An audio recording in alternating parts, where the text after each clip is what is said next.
We live in a world that measures worth by output, by the ceaseless rhythm of doing. And yet, there is a rare, almost forbidden state, doing absolutely nothing. Sitting, staring, breathing. No phone, no tasks, no noise, just the body and the mind in stillness. The first thing that happens is that the mind protests. It thrashes, searching for meaning in idle moments. Thoughts rise unbidden, errands, fears, fragments of conversations. But as we persist in nothingness, a quiet shift begins. Neuroscience calls it the default mode network, a constellation of brain regions that awaken when the mind is not actively solving problems, when it is free from external demands. It is here, in this invisible landscape, that the brain begins to wander. Memories surface without invitation. Emotions ripple through unnoticed corners.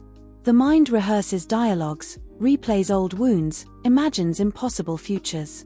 This wandering is not aimless.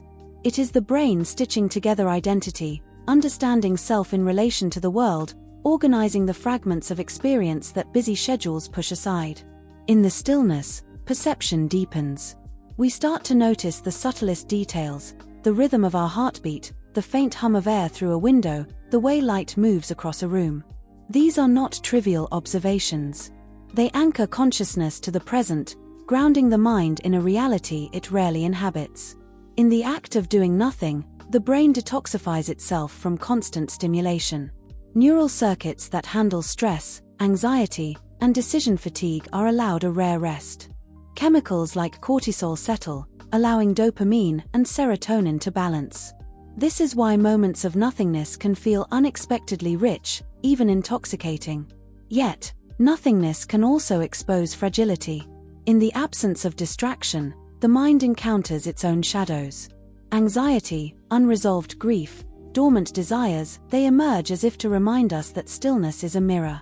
For some, this confrontation is uncomfortable, even unbearable. We are conditioned to equate silence with emptiness, as though doing nothing were a failure. But what appears as emptiness is fertile ground. The brain, unshackled from constant input, begins to reorganize itself, forming new connections, testing possibilities, rehearsing emotional resilience. Creativity often emerges here, in the intervals where the mind floats freely, undirected yet profoundly alive. Time itself feels altered in nothingness. Minutes stretch and contract, sensations become heightened, thoughts acquire unusual clarity. In these stretches, the brain is both architect and explorer, constructing elaborate internal worlds without external prompts. There is a paradoxical intensity in this calm. The absence of action amplifies the richness of perception. The mind, freed from obligation, becomes intimate with itself. Studies reveal another surprising effect: doing nothing strengthens empathy and social cognition. When the mind drifts, it often simulates other people's perspectives, imagines how events might unfold in their lives, and reconstructs past interactions with nuance. In moments of mental stillness, we practice the art of understanding, silently rehearsing social navigation without a social stage. Nothingness becomes a rehearsal for connection, a silent cultivation of the skills we exercise externally. And yet, society resists this practice. We adorn ourselves with schedules, alarms, productivity apps, the illusion that motion equals value. The act of doing nothing becomes a quiet rebellion, an acknowledgement that the brain, like the body, needs intervals of pause. Even a few minutes can trigger changes, reduced stress markers, a sense of temporal spaciousness, a deepening of inner awareness. Extended periods, hours, or even days allow for profound self-reflection, a chance to confront inner contradictions and explore the terrain of thought that daily life buries.